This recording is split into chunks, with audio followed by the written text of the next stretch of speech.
Well, Congressman Darin LaHood, thanks so much for being here this morning. Good to be with you, Matt. Yeah, glad to have you on. Well, the U.S. just hit the debt limit Thursday morning. What does this mean for the U.S. economy, and what do you think Congress needs to do? Well, obviously, Congress will have to do something in raising the debt ceiling, and we cannot default on our credit for the United States, and so that's not an option, is defaulting on our debt. But what we do need to do is look at how do we bring down spending in this country. We're close to $32 trillion in debt that we've built up. And I will say it's been a problem both with Republicans and Democrats on having all of that debt. But now we have to figure out how do we put in place fiscal responsibility that we haven't been able to do over the last 4 or 5 years. With COVID, we spent an awful lot of money that was deficit spending. But now that we're through COVID and we've got beyond that, we got to look at how do we bring down spending in this country. If you go back over the last 14 years, when President Obama came in 2008, our debt was at about $9 trillion. Today it's at $32 trillion. Simply not acceptable. So having that conversation now that Republicans are in charge of the House with our Democrat colleagues on how we bring down spending, that's really what this conversation is all about. The debt limit, we'll have to do something in Congress by the middle of June, it looks like, is what the Treasury Department is talking. We have the next 5 months where we got to work on where are the spending cuts, how do we find fiscal responsibility. I think that's what the markets, that's what the country is looking for. So one of the major topics about these cuts are to the defense budget. Do you think that should be part of the plan of action? I think all spending needs to be on the table.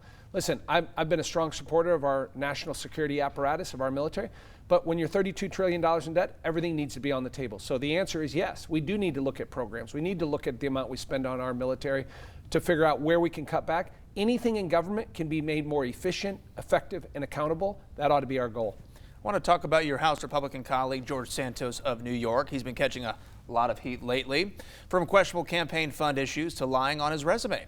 Even after all this, he's still being placed on multiple committees. Do you think he should be ousted from the House? Well, I think his candidacy was based on a fraudulent, deceitful, apparatus, and so if I was him, I would have resigned.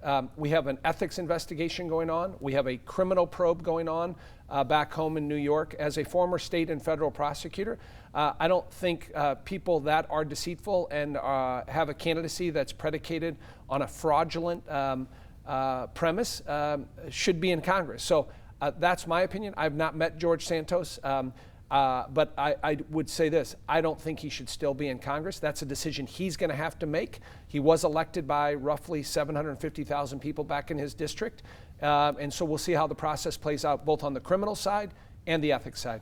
So it sounds like you're saying personal responsibility is what he should do and decide to step away. Absolutely. All right.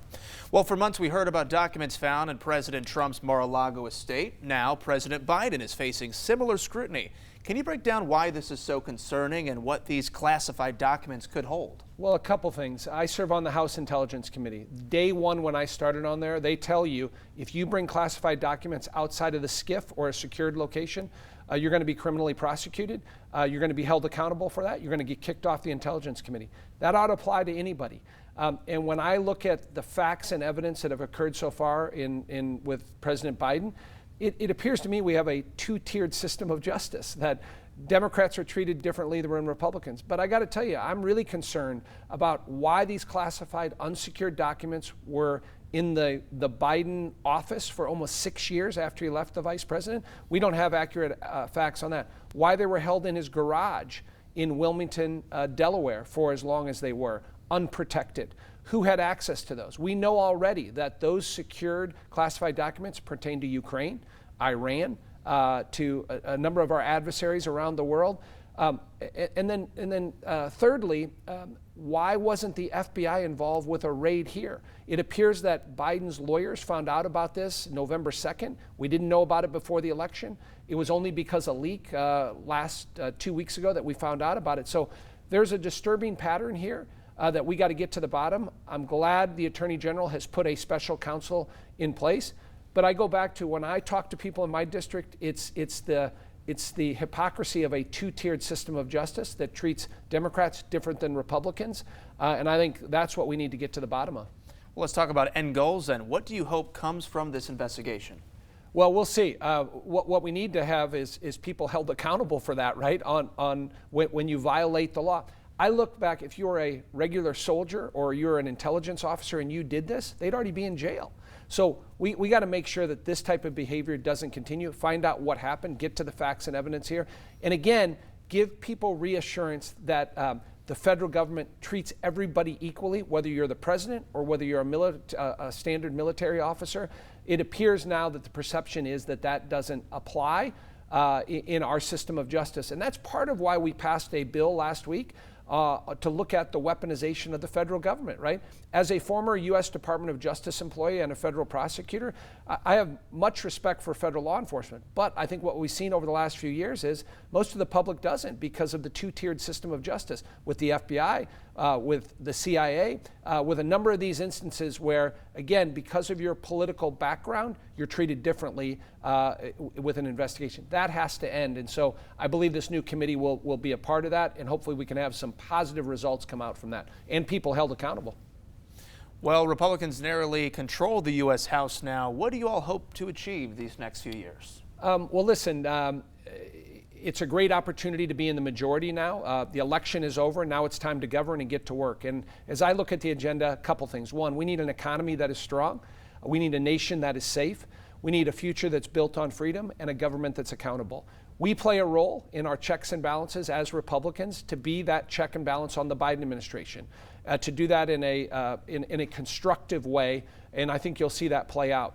Secondarily, we have to look at these core issues that people in the election told us to work on. Securing the southern border. It's absolutely atrocious what's gone on at the southern border, the lack of enforcement of the rule of law, massive amounts of illegal immigrants coming across our border, fentanyl, and other adversaries that have malign activities involved. So we have to secure the border. Secondly, get inflation under control and get our economy back on track. Thirdly, get back to energy independence in this country. We were a net exporter of energy prior to Biden coming in. We need to get back to that. So those are a few things that I think we ought to work on and we will work on. The last point that I would make, taking on China. We passed a bipartisan bill that I was a part of last week. I spoke on the House floor, create a select committee on China. This is not a Republican or Democrat issue. This is an American issue. China has a plan to replace us. They're working on it every single day. The sooner we come to grips with that and start putting in policies from a national security standpoint, from a technology standpoint, from an economic standpoint, the better we're going to be as a country.